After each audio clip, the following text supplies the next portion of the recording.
What does it mean to be in the winner's circle? Everything. Winner's Circle brings you NASCAR's greatest moments. Winning a race is what it's all about. Captured in incredible die-cast collectibles. This is definitely a team sport. We captured the teamwork. Competition is so tough. We've got the men and their machines. I understand what I want out of my race car. If you need the speed, See you in the circle. the power, There is no better place to find it. the passion, then you've got to look for the Circle.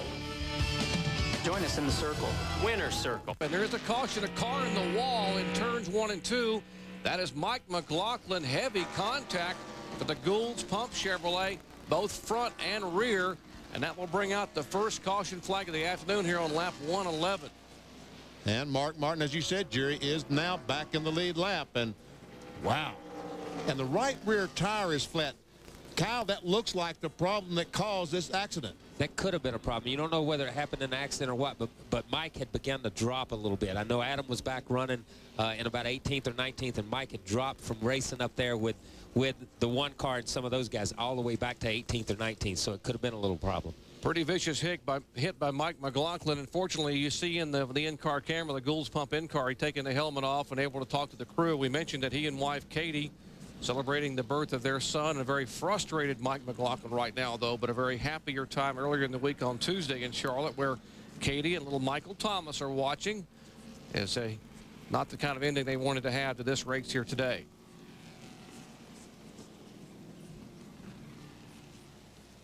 Mike finished a disappointing 26th at Daytona, finished 15th after qualifying fairly poorly at Rockingham, drove the car very well and finished in the top 15, but will not get a top 15 today. Once again, there's the car spinning.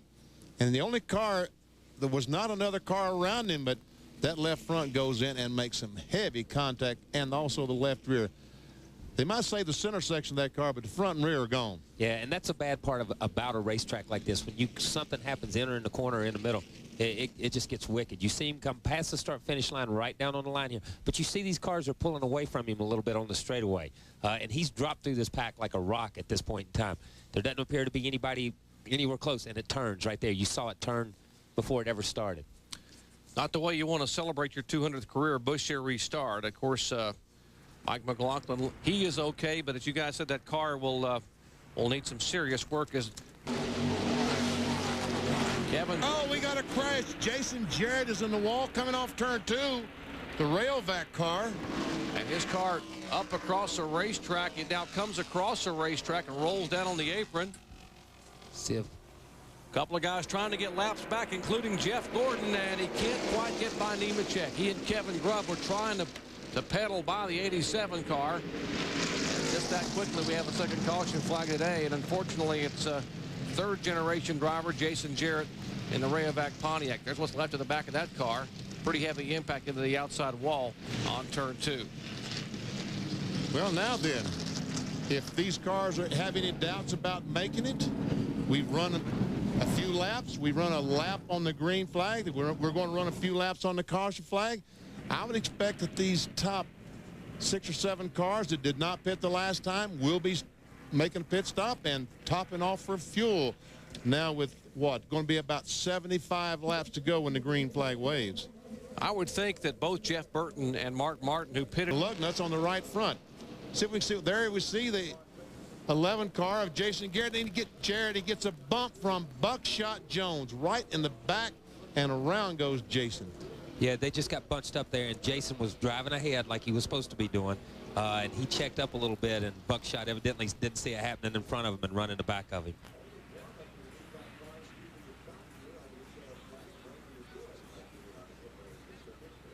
Yeah, it was just an innocent deal on both of them's part. Jason was watching it, and you saw the cars right in front of him just get bunched up, a car to shoot to the outside. They're racing for position 12 and 13 right here. They don't care. Oh, and Sprague goes around right in front of Mark, and here comes the 9 car for the lead. Jeff Burton takes the lead. And Sprague has had hard contact with the wall. Mark Martin has to jump on the binders to keep from getting into Sprague, and Burton has taken the lead and the caution flag. The caution is waving for the 3rd time today, and just that quickly with 3.5 laps to go, there is Jack Sprague's Albertson Chevrolet, the Andy Petrione car. He was battling with Kevin Grubb for the 12th position.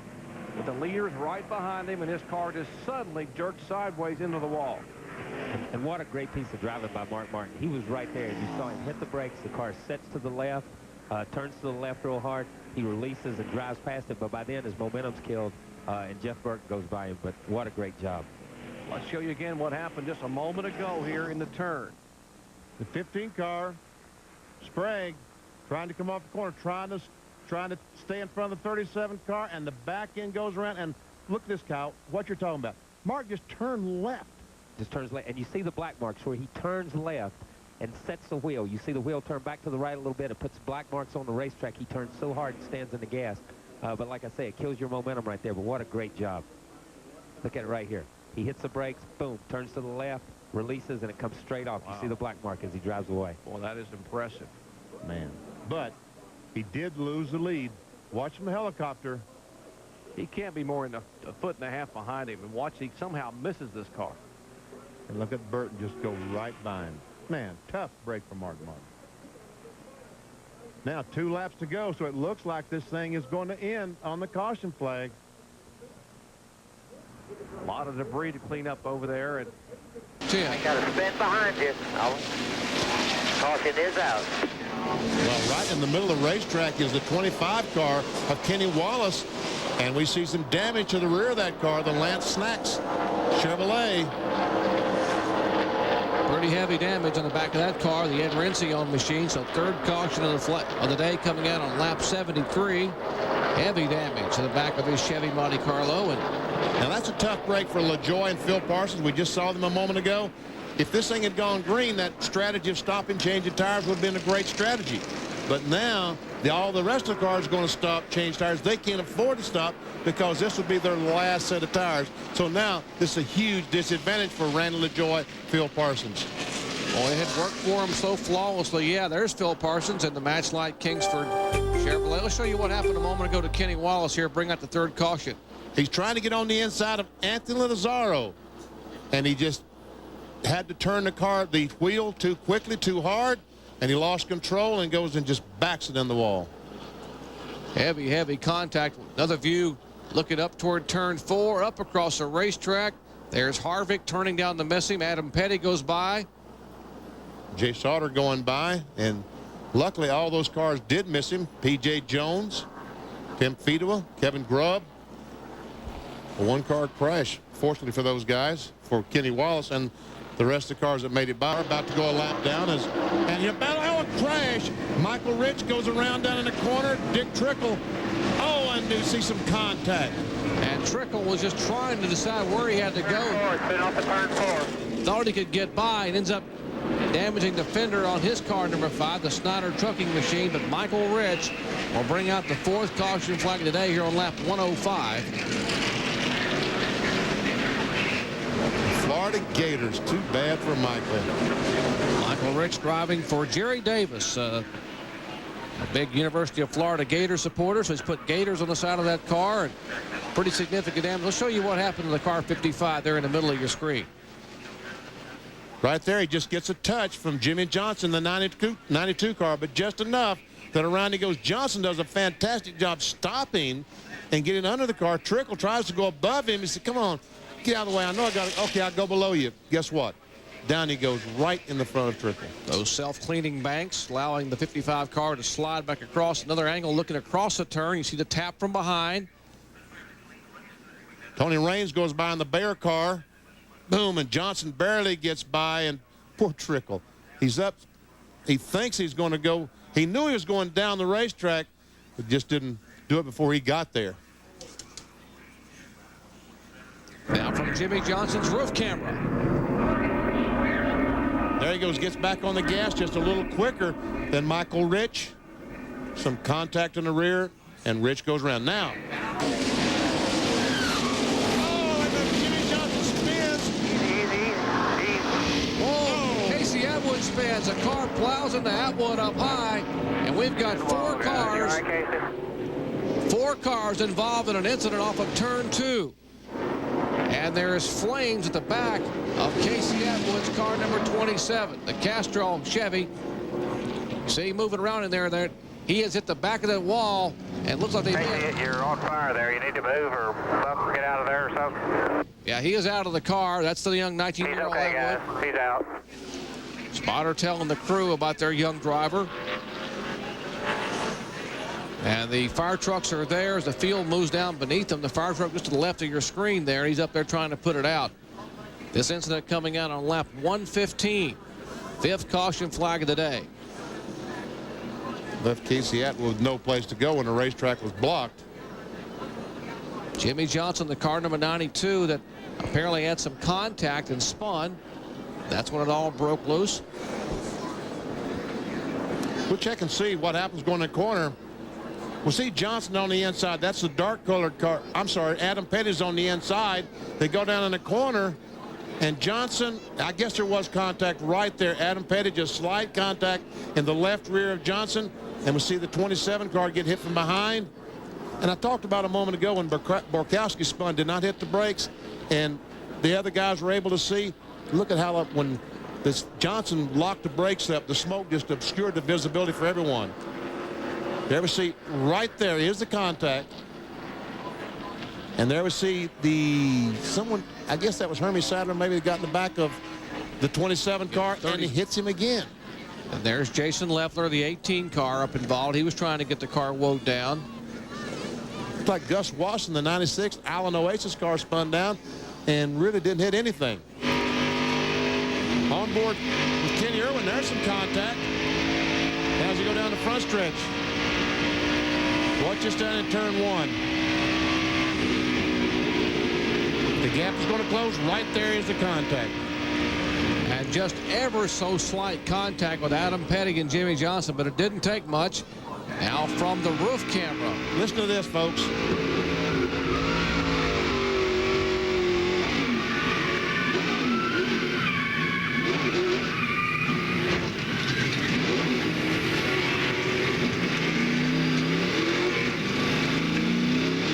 Mike Stefanik that came by in the car number 90 also involved. Here's a different angle.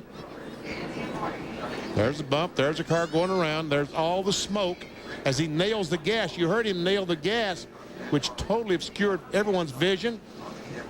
And we don't see the 90 car hit the 92 behind those buildings. Here we might see the contact with the 90 car of Mike Stefanik as he comes down. There's Stefanik trying to get by. There is the contact.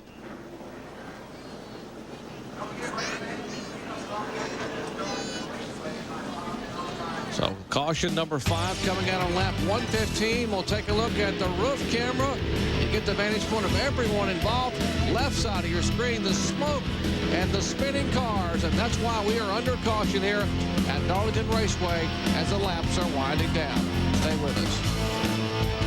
To Jeff Green without too much of a battle, actually. But now Green's got to deal with a ton of traffic and there's problems. On turn number 2, the 00, that was Buckshot Jones. Mike Borkowski in the number 20 machine. You saw the AT&T car go around the 61 Hut Strickland. And Mike Dillon has a lot of damage to the 21 car. He's coming in the pits and spins as he comes in. There's problems for Mike Dillon. Caution, lap number 59. There you see Buckshot Jones as the Cheez-Its crackers have been crunched up against the wall. Oh, you didn't like that? No. An inventive way to get a sponsor name in. Thank you very much. Caution on the speedway. You know who I feel sorry for? Oh, Mike Borkowski, the youngster coming in from the ASA. If there's been a problem this year of not his own doing, he somehow has found it. Sometimes you have those years.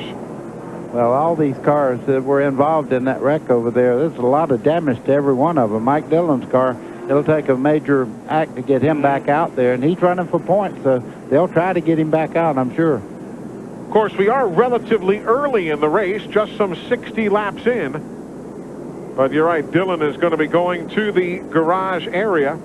There, the crew is just going to push it on. Poor Buckshot, he got hit 2 or 3 times over there. Every time I looked, that car was going in a different direction on the back straightaway. But you know, he's still underway. Yeah. Buckshot Jones is still going around this racetrack. He'll try and continue on. Remember, we have some onboard cameras that were in the vicinity there. Watch what happens here from the Visine machine. Up the banking they go. Everybody looking for their little area. There's Buckshot, nose first into the wall.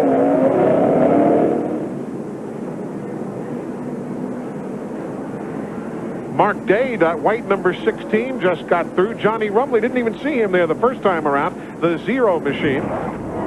Johnny Rumley, also with a incident.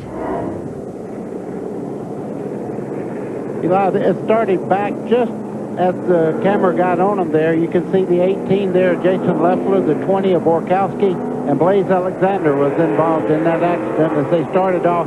What they did, they just made a little bit of contact. They couldn't get away from each other, and they spun, but all three cars went on.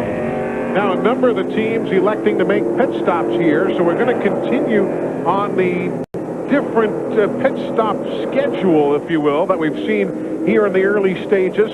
Some teams pitting on lap 124, some on 125, others now on lap 126 as we are a lap away from going back to green. Chad Chapin continues as the race leader. Kevin Harvick, second spot. Third is going to be the resurgent Jeff Green, who picked his way back through traffic. Then Todd Bodine, Tim Fedewa. There's Buckshot Jones returning to the racetrack. So he is going to be some. And now problems main straightaway. As around goes the 16 of Mark Day. And we are under caution for the 6th time. Mark Day from Clarksville, Tennessee. As you see, Matt Abernathy putting out the caution flag here at Nashville Speedway, USA. So caution on the racetrack. It happened so quickly on any short track. Well, I would just about bet that there was a little bit of contact on that 16 car, Mark Day, because he knows this racetrack. He runs weekly up here, and I would say he probably got a little help coming off turn 4. We'll take a look from that speed shot camera we've got on the wall in turn 4. See if we can see what happened. Well, it's already underway. Ah, there goes Gilchrist around 2. That blue and red number 82. Oh, and I think Day might have just spun himself, or the zero coming towards us might have helped him. I think Rumley might have just got in the back of him, turned him there, because he was checking up for the spin of the 82 car of Gilchrist. Going to the garage area will be the spread. Once he got around Jimmy Johnson, he's just checked out. Eli, as long as it was, trouble. Mark Day. Mark Day in the corner. We were just talking. He got bumped a little bit just before this. Now the whole back of the car is missing. And there's the bumper, and then the other end is the bumpy. Gilchrist has a lot of damage to the front of his car. The two of them made contact. So caution on the speedway for the 7th time, coming out at lap 210 of 320. And Mark Day, looks like his day is indeed done. Here's again what happened. Tail end, sheared off a good bit of that rear clip. Well, the good part is he builds race cars. That's what he does. He builds dirt cars and asphalt cars, so he'll take her back to his shop and go to work and rebuild this car. But, boy, a lot of damage on Mark Day's car. So caution for the 7th time as the track safety crews make sure that all is okay. And you saw the thumbs up. And Mark Day is going to unhook his safety gear. So he'll be the 3rd retiree. He will join Mike Borkowski and Lyndon Amick. Randy LaJoy and Todd Bodine had that great battle all the way down to right to the end of the year. And Todd Bodine had a wreck. Oh, we have the leader in trouble. Down the round they go. And a little extra love tap or 2 or 3 as everybody gets stacked up. And we've got caution on the speedway. Look at that. Where do you go to get out of this? Looks like Broadway. Adam Petty in the log jam there, can't go anywhere. Todd Bodine has a lot of damage to the front of his car. There you see Adam Petty coming at you. Left front dragging on that car very hard. It'll probably blow that tire out before he gets back around to the pit area. Chase Sauter involved, the 43. There's Petty. Well, I don't want to say we told you so, but you certainly saw it coming, didn't you? Boy, when they're racing that close and that pushing and shoving, things happen. Jeff Green's got a lot of damage to the nose of his car, but it seems to be rolling pretty free. Watch again, off turn number 4. Jeff Green gets in the back of Chad Chaffin, and you can see Bodine gets in there. Tim Cedarwa goes up to the outside. Hornaday spins. Look at that. Everybody gets sandwiched in the middle there. I mean, if you're on the racetrack, you were involved. Watch it again. Jeff Green will come up and pa-boom. Right there, Chad Chaffin in trouble, goes to the inside. Now, just look back there. This is a massive traffic jam with nowhere to go. Of course, Todd Bodine had no chance to check up. Nobody had any chance, really. So, caution at lap 242. Here's your sign. Your fortunes go in this business as you see McLaughlin running in second and some scrambling off turn 4 up into the wall, the number 33 of Raines. And the yellow is flying. Caution on the speedway. There goes Randy LaJoie's lead as Tony Raines, a graduate of the NASCAR Craftsman Truck Series and the American Speed Association, finds the wall in turn 4. We're under caution for the 10th time at lap 292. I was about to say how your fortunes change in this business. Remember back when we came on the air at 3 Eastern, LaJoie spun lap number 7 off of turn number 2, went way back, and you said, well, that's not a good sign. And here he is leading with a handful of laps to go. Yeah, and to the drivers back on the short tracks around the country, that just proves that you never give up. If you have a good race car, you can make up anything on these short tracks. I've watched Richard Petty come from 7 laps down one time because it's closing on LaJoie, but I am seeing Hornaday close in, and Ricky Hendricks is closing in. Trouble off turn 2. Chad Chaffin, here comes Stedman Marlin, and caution is on the speedway for the 11th time at lap 306 of 320. You see the radiator is just crushed in the 42 there, Stedman Marlin. He did everything he could, but on the high side of the racetrack there's rubber buildup. He had the brakes locked, but it was just like sliding on glass. He couldn't get the car stopped. Run into the 77 there, Chad Chaffin. And look at that. The drivers have come to a stop. This is what I'm talking about, all this part up in here. Look at that buildup on the high side of the racetrack, and you can see where the tires were sliding. Did you notice, too, when they came to a stop, the drivers' compartments were against one another? One of those quick hello. Hello. Hello. How are you? Good to see you. Nice. Yes. You know, you talk about guys going from the penthouse to the outhouse and back again. Here's a guy who led for a good part of the day. Chad led lap 97 through 133, led 211 through 242. Chad spins up the racetrack. Now you can see Stedman with the wheels locked. They had nowhere to go. Car would not even slow up. Let's see what the 61 did and all that. Don't know if we can see. Hutch Strickland was right there in the middle of all that, too. That's the orange car going by there to your right.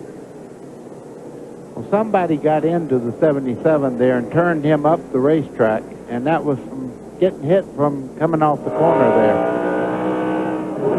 With Stedman Marlin. Almost looks like Hutch Strickland was the guy who got into the 77. Yep, that's exactly what it was. Oh, my. Watch that first replay again. See the 61? Yeah, his hood is bowed up. Now, whether Chad had to check up or Hutch just hit him, whatever, I dare say we'll find out in the post-mortems, but that's what happened.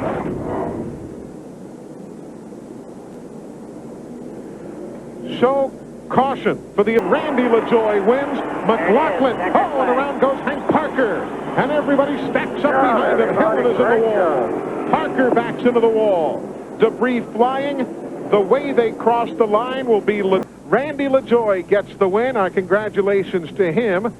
Buddy, I will see you down the road in just a few weeks, and taking you through the post-race will be Mike Hogwood as I head out to join the whole crew at the Las Vegas Motor Speedway. Quite a race here today. There was that. I really enjoyed it. Short track racing is very exciting, and right down to the checkered flag, you never knew who was going to do what. I'm going to toss it down to Glenn Jarrett. Then Mike will take you the rest of the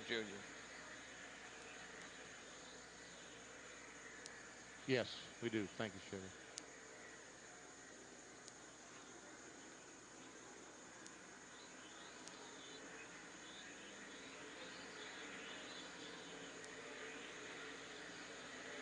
Yes.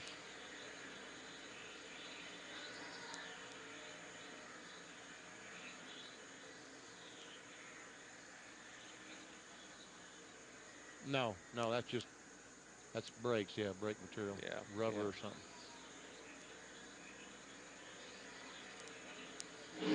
Yep, I'd say there's trouble again.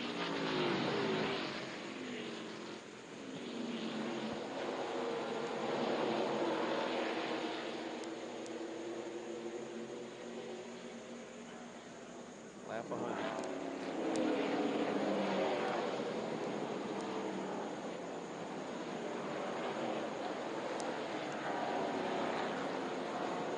Back at Richmond International Raceway, caution for the third time tonight. That's the reason Hank Parker Jr.'s Rick Rathbun Team Marines Racing Chevrolet came in a moment ago after having contact with the wall. They changed right side tires, went back on the racetrack, and apparently something has broken in the right front where he had some contact with the wall.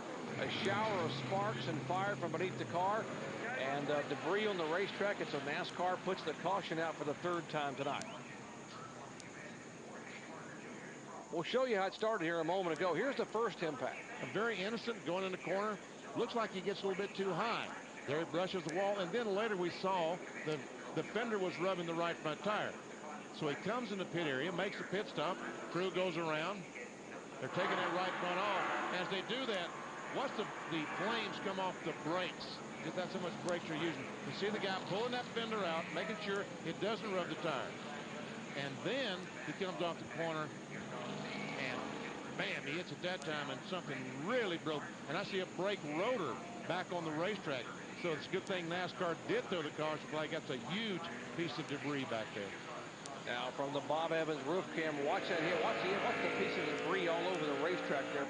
Big chunk of rotor as Randy LaJoie goes by Hank Parker Jr.'s shower of sparks, and we are under caution for the third time tonight here at Richmond International Raceway. Parker 11th in points, stays in the car. They hope to get it fixed and get him back out. Back in a moment.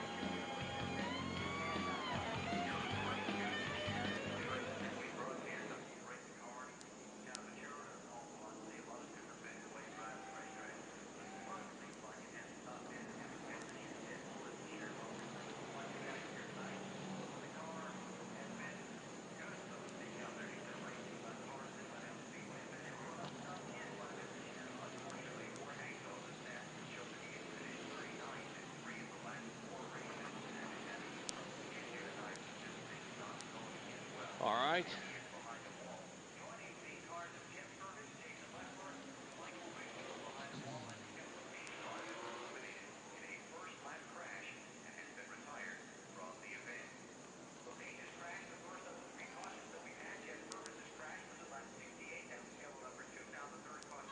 Finally given up the ghost. He was slow down the front straightaways on the apron of the racetrack. So I think that the channel lock car appears to be over.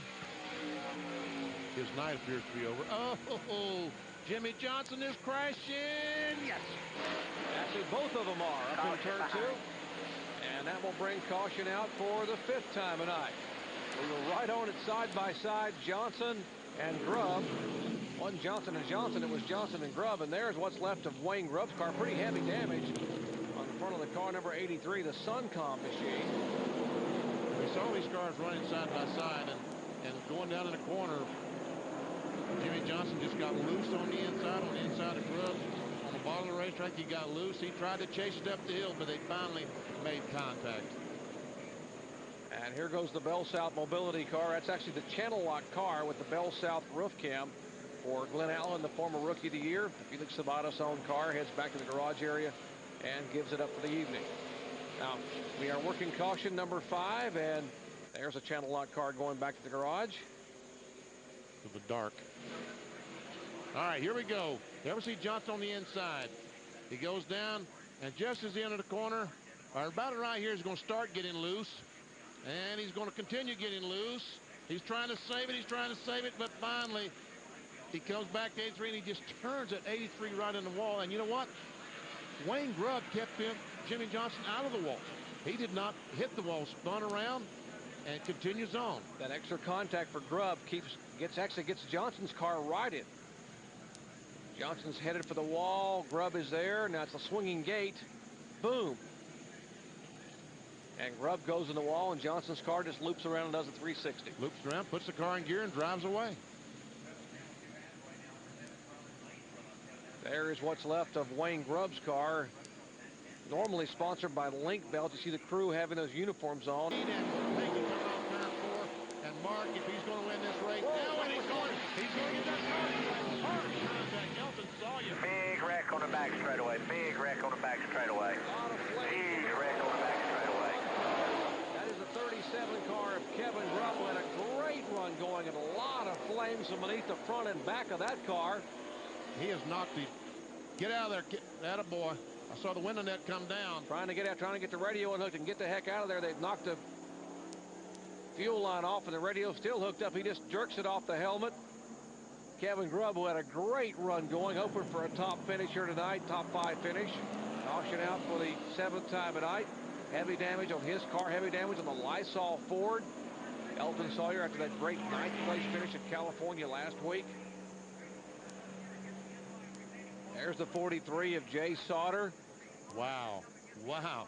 The right front tire, the whole assembly is just completely gone off that car. Finally, the fire department gets there. I say finally, they're there quickly and putting the fire out. There's Kevin Grubb running down across the racetrack. There was contact between 2 cars going up the back straightaway. 2 cars got together, started weaving back and forth, and just collected a whole group of cars behind them. That's when it all broke loose. Here's the contact, the 97 car, and it might have been got a little out of shape. He comes back and runs into the right front of Jay Sauter. Now Sauter comes back across the racetrack right in front of Elton Sawyer. He turns left and misses him, but here look at Grubb. Oh man, and he knocked the fuel pump off that car, the gas line off that car, and he had no brakes because he knocked the right front off, and all that gasoline is under the car. Now here finally comes Mark Martin. 5. Here's the contact. Watch the 97 car get a little out of shape. This is going down in turn 1. There to see the contact. Lazaro gets some contact from Tony Raines. Now they come off turn 2, and they might make contact again. Yes, there they make contact again. And Lazaro goes sideways and just finally corrects it, but he comes back right in the side of the 43. Now Jay Sauter goes up and just completely blocks the racetrack. Watch Grubb. Watch that 37. Wow. Launches over the right front fender. Meanwhile, Elton Sawyer's car comes sliding across and backs into the inside wall. There is Grubb's car just ripping the whole right front off of his car and the right front off of Jay Sauter's car. And there's Elton Sawyer's Ford backing down toward us. Heavily damaged cars of Sauter, Sawyer, and Grubb working caution number 7 at Richmond. Back with more in just a moment.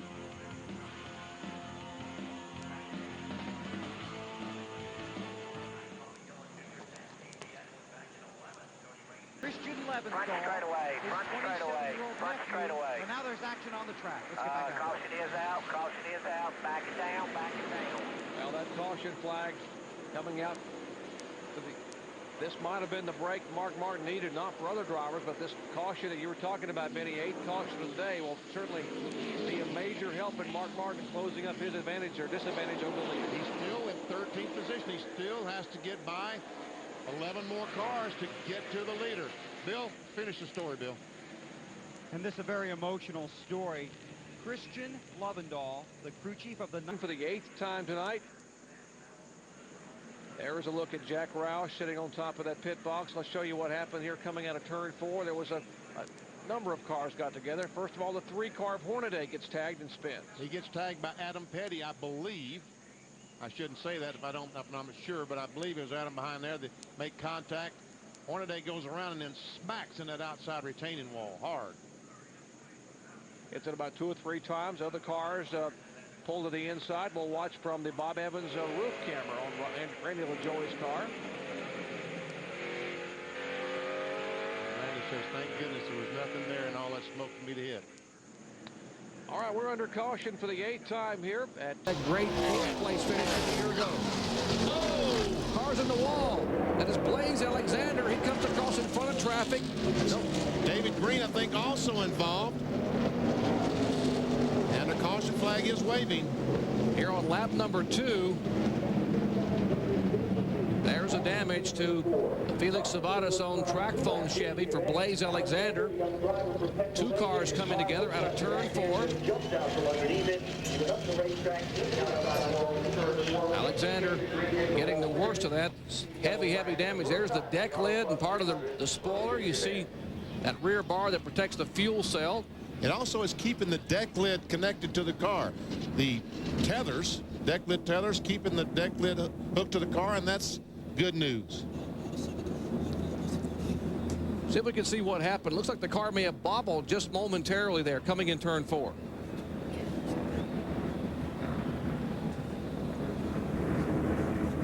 There we see the car get, Ray, looks like he just got a little loose.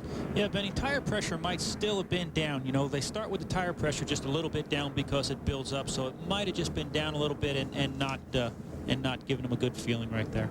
All right, once again, right in the middle of the screen, the red car going by on the outside, and David Green picked the wrong time to try to pass because around goes Blaze Alexander, and David Green has no place to go. And Blaze comes back across the racetrack, and unbelievably, no one makes contact with him as he comes back across the racetrack. Got to wonder how much damage David Green might have. He is 6th in the points, and of course the former Busch Series champion back in 1994. There's the heavily damaged car, the track phone Chevy of Blaze Alexander, the former ARCA Rookie of the Year. There is David Green coming down pit road as well. The right side of David Green's AFG glass Chevy looks to be pancaked. We'll take a break and come back and check on the damage from California Speedway in just a moment. Stay with us. We're under caution due to an incident up in turn 4. You see the pace car has leader Jeff Green in the field in tow. Here's what happened a moment ago to Blaze Alexander's car number 81. Right in the middle of the screen, see the red and white car? He starts to go by Alexander. Blaze gets a little bit loose, and he backed it in the fence, and David Green in the red and white car has no place to go. And how in the world all these cars missed him is beyond me. Well, P.J. Jones made a great move to get by. Another angle you see up there, and you see David Green's car pancake the wall on the right side. Watch P.J. Jones, the yellow freight car, just come to the inside across the grass. A great move by a 31-year-old rookie in Busch Series competition. Let's ride along with P.J. and see what he had to see. Yellow freight on board. He sees the cars coming off the wall. He sees them coming down the hill. He says, man, I got to go down, and through the grass he goes. And as you're right, Jerry. Church and the Jimmy Spencer crew, they will raise the hood there.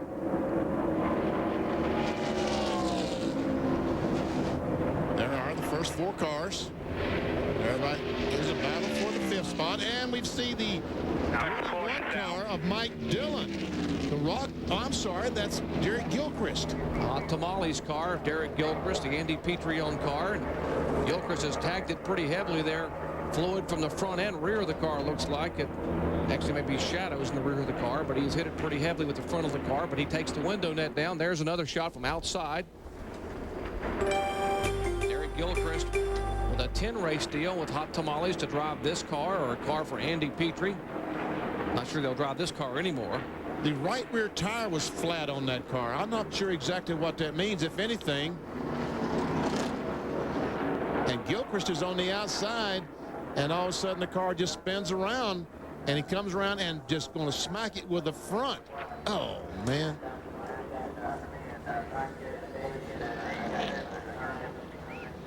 One more angle. As he locks up the brakes, sometimes that will flat spot the tires and they go flat, but all the other tires seem to be up, but the right rear was flat. A little bit different angle looking back toward the turn. You see the car loop around. Take a look at that right rear tire. He jams the throttle and boom, nose first into the wall as the car slides directly toward our camera, bringing out the second caution flag of the day here on lap number 13. Well, I guess the front's flat as well, so I guess it was. He slammed on the brakes. He's trying to go by on the outside of Glen Allen, and maybe just gets in the corner a little too high, Ray. He I don't know if that tire was flat or not. Certainly could have been going low, but this track is tricky, especially for young rookies. Derek does not have a lot of experience. This place is so smooth and so fast. The car does not give you a lot of feel before it wants to go sideways. And I think that the car gets out from under some of these young guys before they even realize it's gone. Well, he's a talented young driver with a lot of races left, but his 181 miles per hour. And Ray, they just touched the brake to get the car to turn a little bit. Oh, and is that the 19 with P.J. Jones? Around he goes. And back across the racetrack he comes. Now we got trouble in 4 again. Behind him, Kevin Harvick gets tapped from behind by Hut Strickland. It looks like that is the 2 car of Harvick. They're all over the place in 4. Thank Kevin. You're hearing the spotters talking to their drivers from above the grandstands as now they almost hit again. There's P.J. Jones, damaged yellow freight car. There's Harvick's car that looped around. On lap 27, we have caution number 3. There's P.J., the 31-year-old California driver who had that great charge. He had come all the way to 12th position before that car just snapped a moment ago and tagged the wall. Now he's rumbling down pit road. I'm sorry, Jerry. Sorry, Benny, go ahead. See the damage to the left front, so that means he's going to take the car, looks like, take the car directed to the garage area. There he is, right on the inside of Boris said. And as he comes off the corner, just loses the back end. And up the racetrack he goes, and oh, man. And these guys right behind saying, I'm sure glad we got by. But as he comes back across the racetrack, Kevin Harvick backs off in the 2 car, and Hut Strickland, you're right, just has no place to go, runs right in the back of Harvick. Left different angle this time, looking across the racetrack. There's P.J.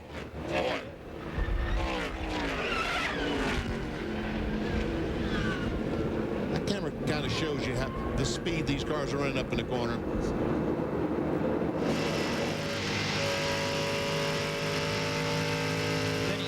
The Bell South car wasn't right on his back bumper. There was a car on the outside of him, and that makes the air do funny things. And a little bit of downforce could have been taken off the rear end of that car. He just got it loose with it. Listen.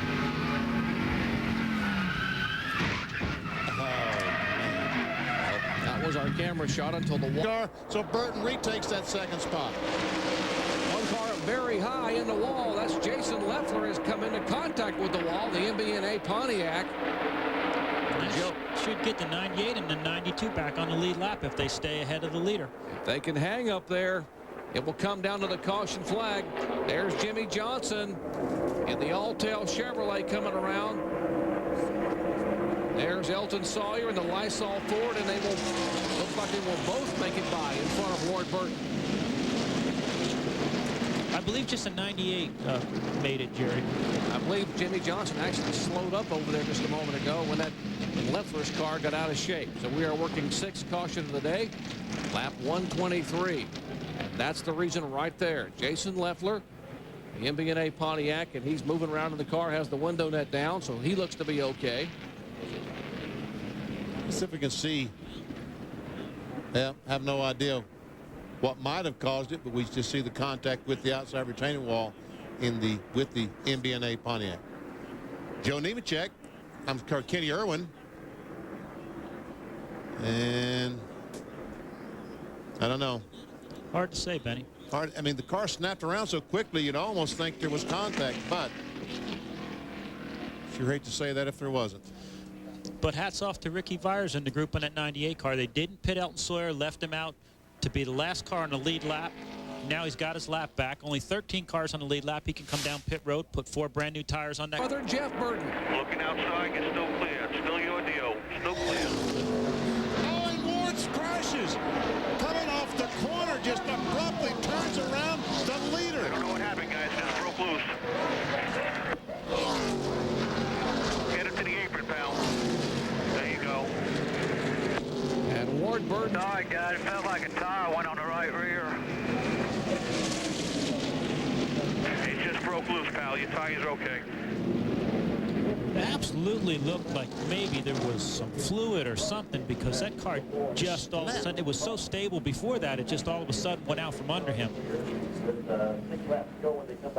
Heavy left side damage, left rear damage to that Polaris ATV's Pontiac. Ward Burton hoping to get his first win since November of '93, and he tries to get the car turned left. I'll show you what happened. This abrupt snap. It just goes around. I mean, he was in the same groove he had been running. There was no cars above him or very close to behind him, and that thing just stepped out on him right away. Different angle. We'll show you again. Burton's Pontiac. It's coming out of 4.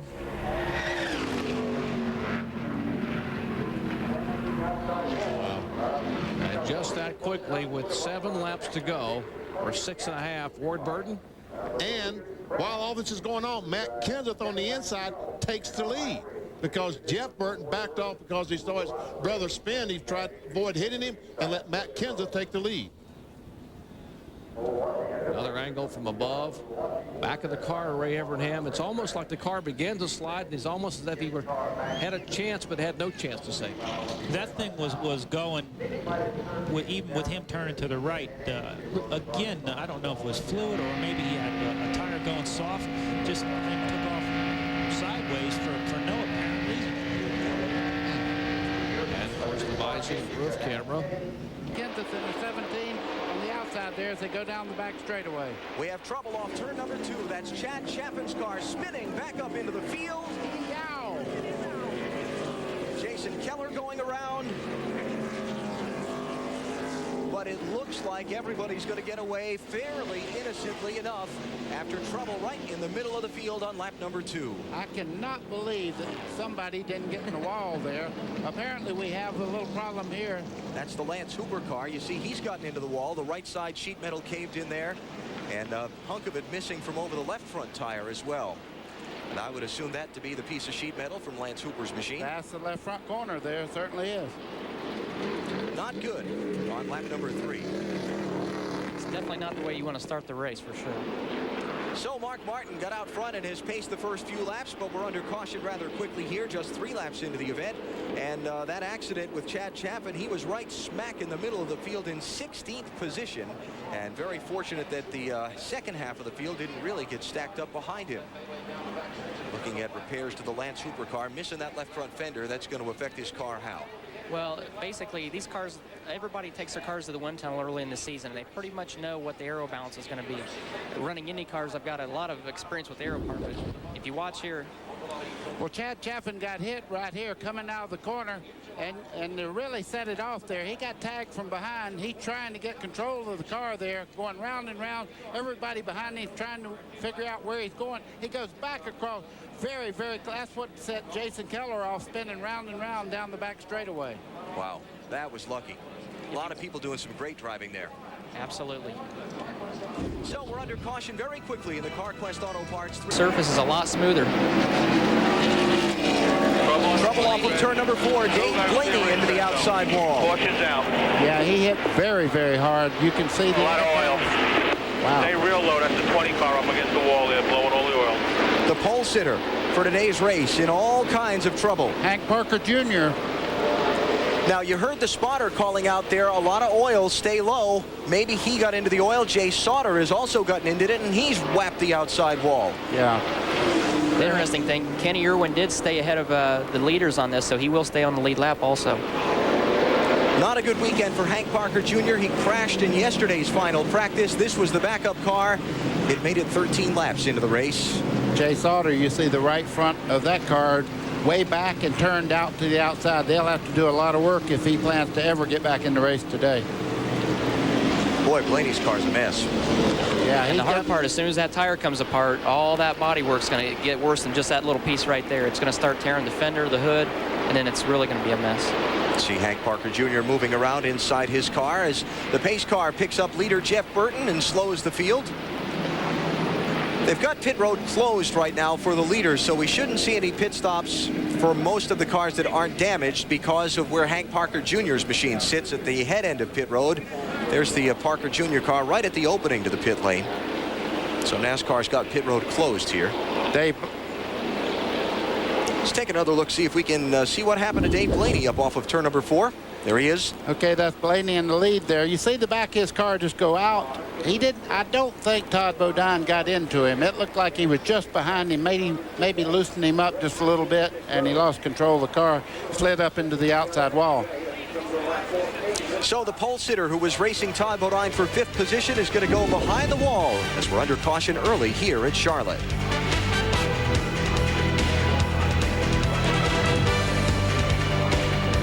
And it just happened. Yellow flag for the 3rd time already in this event. Left side of that car, a lot of damage all the way back.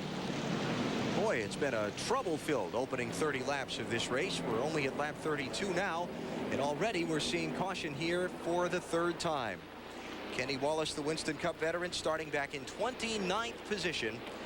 He was running in 25th at the time of the accident up in turn number 2. It doesn't look like he made contact with the wall, but you see the donut on the door there, right where the 5 is on the 25. He's made contact with somebody, but I don't think he actually hit the wall anywhere. It was probably contact from the car. Take another look at it. Here's Kenny racing Mike Stefanik. Mike Stefanik on the outside. You see the back just start wiggling like that. Jimmy Johnson goes to the bottom. They make contact. That's the donut on the door, you see. Tremendous contact there. He was very lucky nobody caught him in the door after he really got slow there. Very true. I'm impressed, Stuart. You can just look at the wreck on a car and tell what he hit and what he didn't hit. Trust me, I've crashed enough race cars to know at this point in my career. Here come most of the... There's a car sliding all the way up right there. There you see it, turns 3 and 4. Here at Lowe's Motor Speedway with Martin in front, Gordon in second. Todd Bodine in third. Oh, we've got trouble. Spinning, looping car high in the corner. Darrell Lanigan. And the number 90 is in trouble another time. Mike Stefanik. Nose is off on the Stefanik car. Here comes your leader back to the stripe. Mark Martin pulling through, and this will bring out the 5th caution of the day. And look at the front of Mike Stefanik, the former national modified champion, and the 61 badly torn up as well, Darrell Lanigan's car. Hard hit. You know, the record for this race is 10 cautions back in '94. I think we got that pretty big. Hard on it. Absolutely. And you talked about Mark Martin taking the lead. I think we should tell all the fans out there, today we looked at Mark Martin's tailpipes. They're the whitest tailpipes I've ever seen. So what that tells you is he's getting more oxygen than he's getting fuel into that carburetor. More than anybody racing today, he's got white tailpipes. Running it lean. There it is, the number 60, Mark Martin. 44 times a winner in this Busch Series. His final year, 7 races to go after this. And you see walking away after a very hard hit out there. Mike Stefanik watching the 61 now to see the condition of that driver. Darrell Lanigan, who also thumped in. Both drivers out and walking about. Again, this is coming at lap 55. They'll both have to get in the ambulance, and that's the rule. You have to go back to the infield care center. They take a look at you. I've been there, unfortunately, too many times. Yeah. How many tracks have you run? Well, when we in July, we're going to run Kentucky. It'd be a 100th different track. There's the grub car, number 37 down. Let's take a look at some replays here, Jerry, of what happened.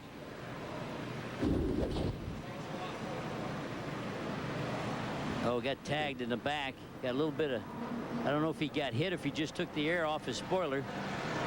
But something brought the rear end around, and that'll happen in 3 and 4. If you try to hold it down, it will go. Oh, man, hit that inside wall, hit that safety water bucket there. Stefanik with no place to go, just ran out of luck with a spinning Darrell Lanigan. Another look. And we're talking about 3 and 4. If you try to pinch it down in the 4, that rear end can come around. You got to let it ride up through the wall. It's like a geyser out of those water barrels, and thank goodness for them, or Stefanik would not be walking away. More of the action from Lowe's Motor Speedway in the CarQuest 300 after this. Caution, problems you see in turns 3 and 4. Go hard, go hard, go hard, go hard. You're clear high, go all back up. Problems continuing down the main straightaway as Ashton Lewis is involved. So caution is on the speedway for the very first time, lap number 1. Scott Pruitt also involved. He stopped on pit road down there trying to make it into his pits. Just does make it, car dragging along. Scott Pruitt, who takes over driving from Anthony Lazzaro in NASCAR Busch Series competition. That change taking place this week. I would say Ashton Lewis is probably, they're going to beat on that car and try to get back in the race, but it's it's damaged a great deal. Ron Hornaday was also involved in the middle. Watch it again. They go up towards the turn 3 banking. And Hornaday just broke loose all by himself. How about that? We talked about it in the opening. A one-car spin can turn into a multi-car miss. There's just nowhere for these cars to go. You saw 63 Mark Green. He had nowhere to go. So Hornaday just had the Napa machine snap around on him all by his lonesome as Scott Pruitt goes to the garage and others go to the pit lane for service. 2 laps complete. The monster. P.J. Jones' car. Caution, problems. 2 cars tangling off the corner. The 53 Hank Parker Jr. See Kyle Petty in the 45 getting through there. That's Bobby Hamilton Jr. in the 26 also involved. Caution. What kind of shape we in here? For the second time, there you see Hank Parker Jr. Boy, that's tough luck. He lost 2 cars in Charlotte and wrecks there last week, and now this car is really wiped out. He was running in 12th position. It looks like the deck lid tethers that NASCAR has incorporated here. Let me clear it. Looked like a Dalmatian there for a minute. But the deck lid tethers is definitely doing its job there. That's the only thing that was connecting that deck lid to that race car. The right front is towed out. Bobby Hamilton Jr. sparks flying out of the back of his car. You wonder where the fuel cell is? It's pushed all the way up under the car there. That's it right there. That's the fuel tank. If that was a steel tank, that would have been a major fire. This accident off turn number 2 where the track narrows by 10 feet. Hank Parker Jr. is already backwards there, but that looked like Bobby Hamilton Jr. was into the back of him as they were up on the top side of the racetrack. We have a speed shot camera down the backstretch. See, the 2 of them have already made contact. They left the groove and went right straight up to the wall, so there was contact there. Now under caution, Mark Martin is going to take the opportunity now to come in. So is Todd Ball racetrack width, but not necessarily the usable width. I believe Matt Kenseth. There he had a tire going down. I saw him wiggling it back and forth. That's the cap on the tire. That is not the whole wheel naturally, because you can see it's still there. But that's the cap right there. It came off. When it went flat, it just came right off. So scary moment for Matt Kenseth, lap number 73, as we are under caution for the 4th time. Hey, Glenn, you know, Todd Bodine was kind of settling in there around 9th spot, not going forward, but at least he wasn't going backwards either. Okay, I'm sorry, guys. I was listening to the spotter there. He did have a left rear tire going down. They had already carried the tire up on the wall to get ready for Matt to come in. He was going to have to pit, but he just didn't do it quite in time. We're waiting on him to get here right now. The crew's waiting on him as well. And I'll see if I can step out here and see him. Yep, slowly but surely, 35 miles per hour. Here he comes. I want to see if it did any damage to the car at all when it hit the apron there. I don't think that. I don't see any damage. Nope, on the left side right now. And the left rear tire is torn completely up. So tough break from that, but lucky he didn't destroy the car. I tell you, we've seen 2 incidents here already where guys have had spins like that and didn't hit the wall. That's pretty amazing. 2 in one day. Andy Santerre being the other. The amazing part was the inner liner held up there and didn't tear the whole left side off that car when it got flat. You see the inner liner right there? That's the tire within the tire. It was working on it. You see a place where it slid on it a little bit, but it didn't blow out. A lot of great innovators over the years. Darrell Derringer, among others, helping Goodyear develop those inner liners. It did its job today. Hit maybe the hot pipes underneath there and then ignite it. Whoop! Off-course excursion for Justin Labonte as he pulls it back out, gets underway. That's the exit of turn 1 area. Justin 40th. Also involved in the incident was the number 11 of Jason Jarrett in the Rayovac Pontiac. And he was 39th, so that makes sense.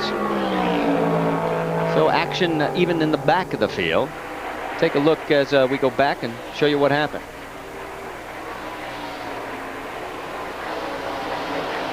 Oh, there they are. Yeah, looks like they got together maybe. Well, one of them was 39th, the other one was 40th, so going down to turn 1, actually a great job there to not get that car buried in the pea gravel there down at turn 1, because once you get buried, you will be going down a lap, and of course, NASCAR is forced to go to a full course yellow if those cars get buried in the gravel. And look at Fellows not even using all the road. Well, his tires are gone. His tires are gone, yeah. But the point is that he and Ron Fellows have the same tire wear. Well, but he's abused his. I know, but what I'm saying is...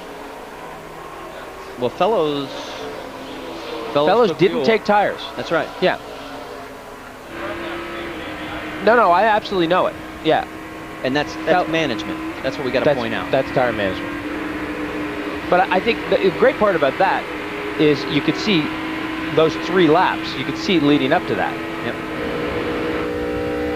Where's Leffler? 36th. Now there are 35 cars on the lead lap. So look at PJ back here. Yeah. And where's Leitzinger? Look at this. Yeah. I mean, he's destroying the field. He's doing this on 38 old lap tires. Whoa, now he's really stuck. Hey, we got like a whole montage here. Is that turn 1? No. Oh, you can do a whole turn 1 montage. Is that 1 again? Yes, it is. Yeah, 4 laps in a row. Caution down on the front stretch. Roll out the throttle, Ron. Let the 8 go by. Just roll the throttle. Let the 8 car, he's a lap car.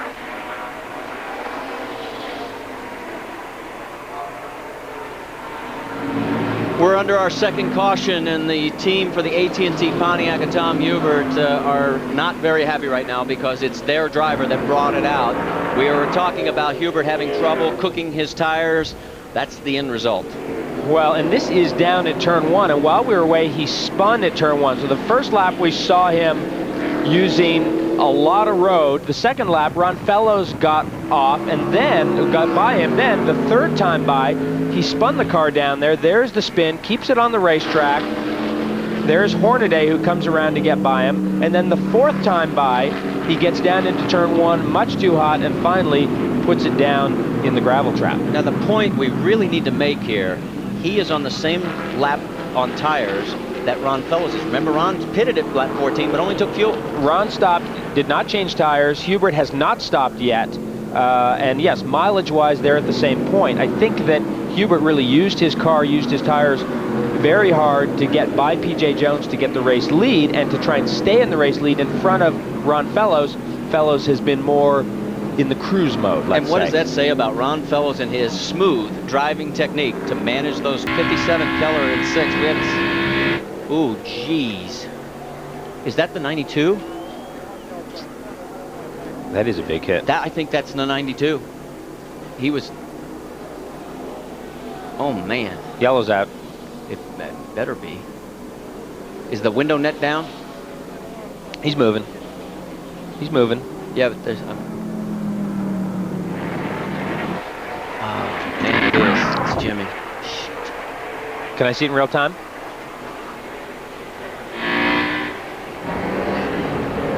Whoa, whoa, something broke. Something broke. Something broke in the car.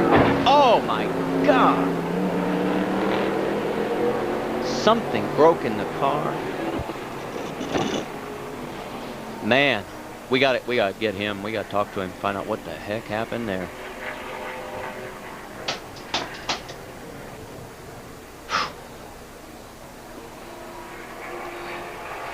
Yep. Yeah, you got to show that in real time because, yeah. And let's flies the sand trap. And we'll stay quiet for the impact. Yeah, we'll play it a couple of times because. Yeah, but the sound. Hey, Dennis, do you have that from the other camera, from the RoboCam? Because.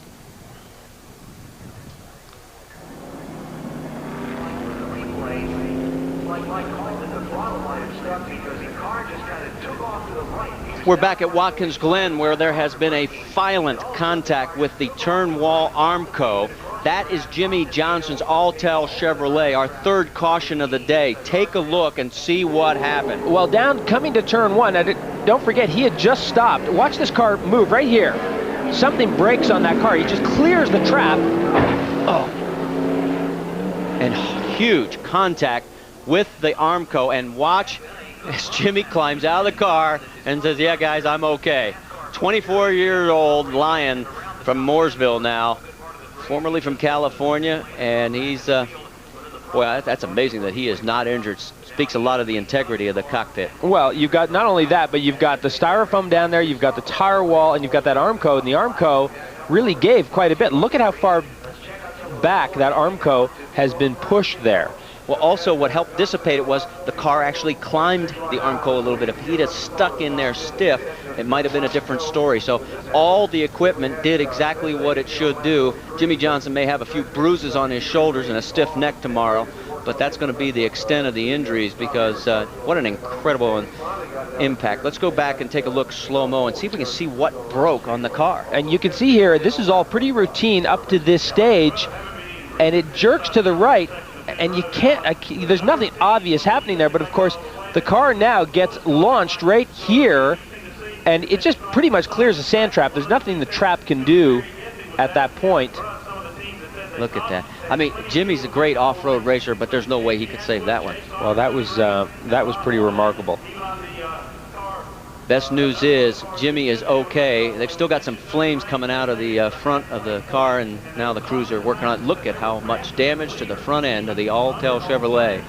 And it's a shame because they were right on their pit strategy.